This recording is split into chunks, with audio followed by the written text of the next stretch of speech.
UGC द्वारा लाए गए नियमों पर तो चर्चा हो ही रही है कि वह सही है या गलत है। मैंने भी इस पर कुछ वीडियो बनाई हुई है। लेकिन एक बात जरूर मैं कहूंगा, यूजीसी ने कुछ किया हो चाहे ना किया हो, लेकिन ये जो नियम लाया है ना, उसने समाज में वापस से फिर से वही फूट डाल दी है। जैसा अभी प्रतीत हो रहा था कि अब हिंदू इकट्ठा हो रहा है, संगठित हो रहा है, जातिवादिता खत्म हो रही है, लेकिन वापस से फिर से वही सिस्टम शुरू कर दिया गया है। फिर से जाति आपस में लड़ गई है। इस समय बिल्कुल अगर राजनीतिक रूप से बात किया जाए तो वही दौर आ गया है कि फूट डालो और राज करो। हिंदुओं को एक ना होने दो। अगर हिंदू एक हो गया तो भारत पर राज करना बड़ा मुश्किल हो जाएगा। हिंदू हित की बात करनी पड़ेगी। अब सरकार भी ऐसा फंसी है कि क्या ही कहा जाए।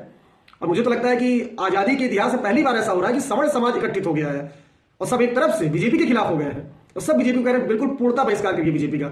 लोग अपने अपनी तरह से बातें कर रहे हैं। अब सोचिए राजनीतिक रूप से अब किसको मजबूती मिलेगी? इससे मजबूती मिलेगी कांग्रेस को।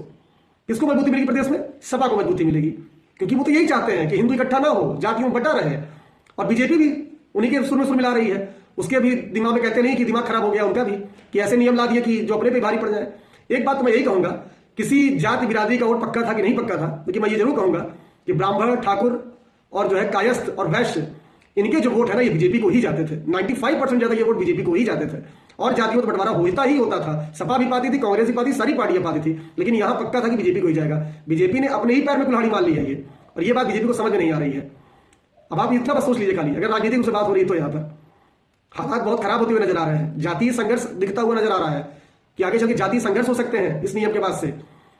और राजनीतिक अब इसे आप वापस लेने में भी आप डरेंगे, क्योंकि उधर से भी धमकियां आ रही हैं। जो ओबीसी के बड़े बड़े संगठन है, जो नेता है ओबीसी के, वो भी धमकी दे रहे हैं अगर ये वापस हुआ तो हम भी सड़कों पर आकर आंदोलन करेंगे।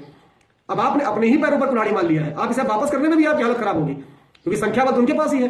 अब आप उनका वोट पकड़ाएंगे कि इनका जो वोट पकड़ेंगे? अब किसके साथ आप जाएंगे? अब या आप उनका वोट पका लीजिए या तो इनका वोट पका लीजिए। फंस गए आप। बुद्धि भ्रष्ट हो चुकी है बीजेपी की। मैं बस यही कहूंगा, बुद्धि भ्रष्ट हो गई है।